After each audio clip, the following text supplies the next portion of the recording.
As Boas Novas, segundo Mateus, capítulo 13. Naquele dia, Jesus saiu da casa e se sentou à beira do mar. E as multidões que se reuniram em volta dele eram tão grandes que ele entrou num barco e se sentou, e toda a multidão ficou na praia. Falou-lhes então muitas coisas por meio de ilustrações. Ele disse: Escutem, um semeador saiu para semear. Ao passo que semeava, algumas sementes caíram à beira da estrada, e vieram as aves e as comeram. Outras caíram em solo rochoso, onde não havia muita terra, e brotaram imediatamente, porque o solo não era profundo. Mas, quando o sol se levantou, ficaram queimadas e murcharam, porque não tinham raiz. Outras caíram entre os espinhos, e os espinhos cresceram e as sufocaram. Ainda outras caíram em solo bom e começaram a dar fruto. Esta 100 vezes mais, aquela 60 vezes mais, outra 30 vezes mais. Quem tem ouvidos, escute. Assim, os seus discípulos vieram e lhe perguntaram: Por que o Senhor lhes fala usando ilustrações? Em resposta, ele disse: A vocês é concedido entender os segredos sagrados do reino dos céus, mas a eles não é concedido. Pois aquele que tem, mais será dado, e se fará que ele tenha em abundância. Mas daquele que não tem, até mesmo o que tem será tirado. É por isso que falo a eles usando ilustrações. Porque olham, mas olham em vão, e ouvem, mas ouvem em vão, e não compreendem. E está se cumprindo, no caso deles, a profecia de Isaías, que diz: Vocês realmente ouvirão, mas de modo algum compreenderão, e realmente olharão, mas de modo algum verão. Pois o coração deste povo ficou insensível, eles taparam os ouvidos e fecharam os olhos, para que nunca vissem com os olhos, nem ouvissem com os ouvidos, nem compreendessem com o coração, e dessem meia volta, e eu os curasse. No entanto, felizes são os olhos de vocês, porque veem, e os seus ouvidos, porque ouvem. Pois digo-lhes a verdade, muitos profetas e homens justos desejaram ver as coisas que vocês estão observando, mas não as viram, e ouvir as coisas que vocês estão ouvindo, mas não as ouviram. Escutem agora a ilustração do homem que semeou. Quando alguém ouve a palavra do reino, mas não a entende, vem o maligno e arranca o que foi semeado no seu coração. Essa é a que foi semeada à beira da estrada. A que foi semeada em solo rochoso representa aquele que ouve a palavra e imediatamente a aceita com alegria. Contudo, ele não tem raiz em si mesmo, mas continua por algum tempo e quando surge dificuldade ou perseguição por causa da palavra, imediatamente tropeça.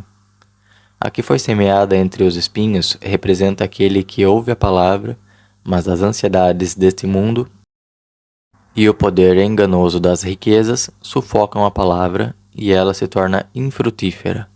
A que foi semeada em solo bom representa aquele que ouve a palavra e compreende o sentido dela, que realmente dá fruto e produz, este 100 vezes mais, aquele 60 vezes mais, outro 30 vezes mais.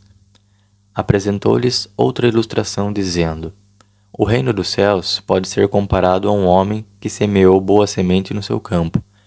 Enquanto os homens dormiam, seu inimigo veio, semeou o joio no meio do trigo e foi embora. Quando a haste cresceu e produziu fruto, apareceu também o joio. Então os escravos do dono da casa vieram e lhe perguntaram: O senhor não semeou boa semente no seu campo? De onde veio então o joio? Ele lhes respondeu: Um inimigo, um homem fez isso. Os escravos lhe disseram: O senhor quer então que vamos ajuntar o joio? Ele disse: Não, pois ao ajuntarem o joio poderiam arrancar também o trigo. Deixem ambos crescer juntos até a colheita, e na época da colheita eu direi aos ceifeiros: Ajuntem primeiro o joio e amarrem-no em feixes, para ser queimado. Depois ajuntem o trigo no meu celeiro. Apresentou-lhes outra ilustração, dizendo: O reino dos céus é semelhante a um grão de mostarda, que um homem pegou e plantou no seu campo. De fato, essa é a menor de todas as sementes, mas, depois de crescida, é a maior das hortaliças e se torna uma árvore, de modo que as aves dos céus vêm e acham abrigo entre os seus ramos. Contou-lhes outra ilustração. O reino dos céus é semelhante ao fermento que uma mulher pegou e misturou com 3 grandes medidas de farinha, até que a massa inteira ficou fermentada. Jesus falou tudo isso às multidões por meio de ilustrações. Realmente, nada lhes falava sem ilustração, para que se cumprissem as palavras do profeta que disse: Abrirei a minha boca com ilustrações, proclamarei as coisas escondidas desde a fundação. Então, depois de dispensar as multidões, ele entrou na casa. Seus discípulos se chegaram a ele e disseram: Explique-nos a ilustração do joio no campo. Em resposta, ele disse: O semeador da boa semente é o Filho do homem. O campo é o mundo. Quanto à boa semente, são os filhos do reino, mas o joio são os filhos do maligno. E o inimigo que o semeou é o diabo. A colheita é o final de um sistema de coisas, e os ceifeiros são os anjos. Portanto, assim como o joio é ajuntado e queimado no fogo, assim será no final do sistema de coisas. O Filho do homem enviará seus anjos, e eles ajuntarão, dentre o seu reino, todas as coisas que causam tropeço e os que praticam o que é contra a lei, e os lançarão na fornalha ardente. Ali é que haverá o seu choro e o ranger dos seus dentes.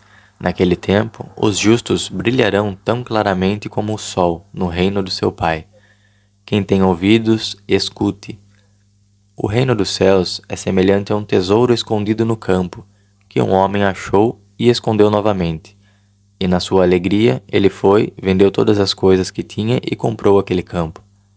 Também, o reino dos céus é semelhante a um comerciante viajante, que buscava pérolas de boa qualidade. Ao achar uma pérola de grande valor, foi, vendeu prontamente todas as coisas que tinha e a comprou.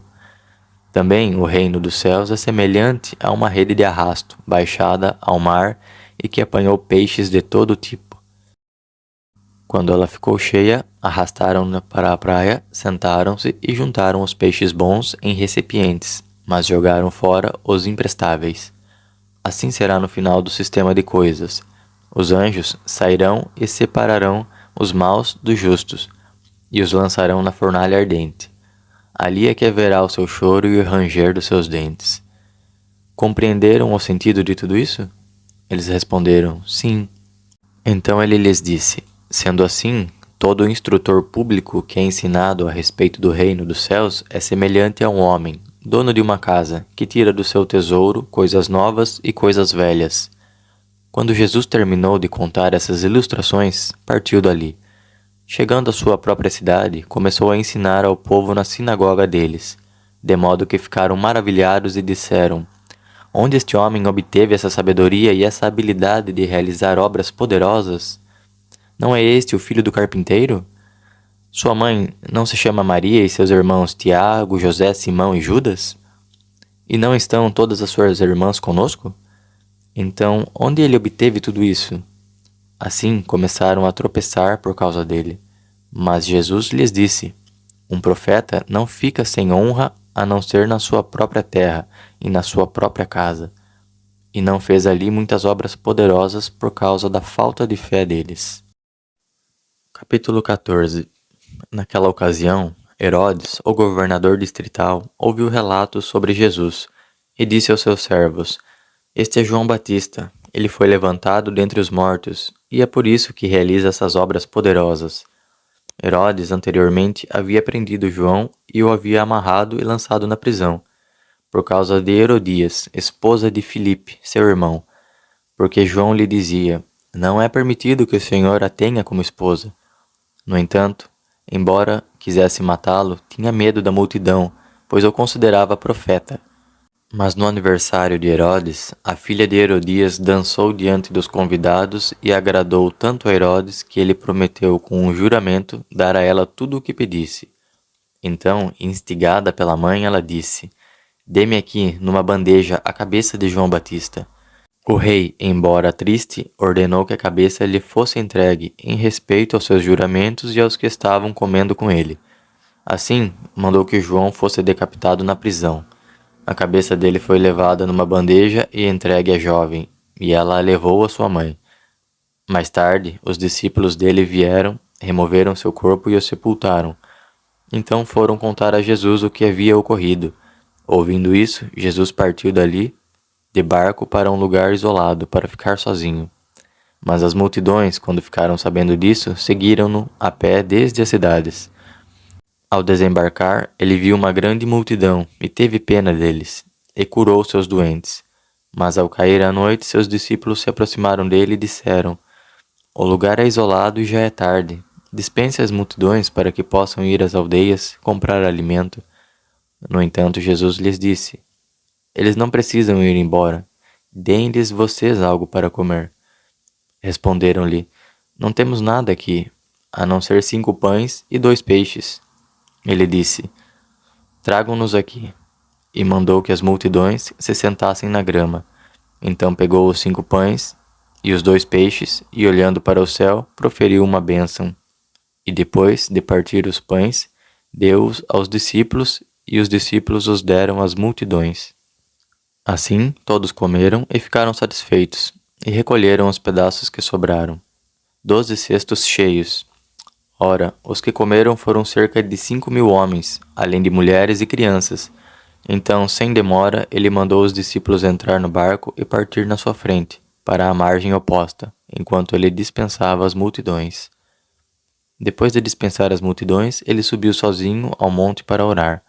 Quando anoiteceu, ele estava ali sozinho. O barco já estava a muitas centenas de metros da terra, em grandes dificuldades por causa das ondas, porque o vento era contrário. Mas na 4ª vigília da noite, ele foi ao encontro deles andando sobre o mar. Quando o viram andando sobre o mar, os discípulos ficaram assustados e disseram: É uma aparição! E gritaram de medo. No entanto, Jesus lhes disse imediatamente: Coragem, sou eu, não tenham medo. Pedro respondeu: Se é o Senhor, ordene-me, Senhor Jesus, que eu vá ao seu encontro por cima das águas. Ele disse: Venha. Então Pedro saiu do barco e andou por cima das águas, dirigindo-se a Jesus. Mas ao olhar para o vendaval, ficou com medo. Quando começou a afundar, gritou: Senhor, salve-me! Estendendo imediatamente a mão, Jesus o agarrou e lhe disse: Homem de pouca fé, por que você cedeu à dúvida? Depois de terem subido no barco, o vendaval parou. Então, os que estavam no barco se curvaram diante dele, dizendo: O Senhor realmente é o Filho de Deus. E terminaram a travessia desembarcando em Genezaré. Quando o reconheceram, os homens daquele lugar mandaram avisar toda a região ao redor, e o povo levou a ele todos os que estavam doentes. E lhe suplicavam que pudessem ao menos tocar na borda da sua roupa, e todos os que tocaram nela ficaram completamente bons.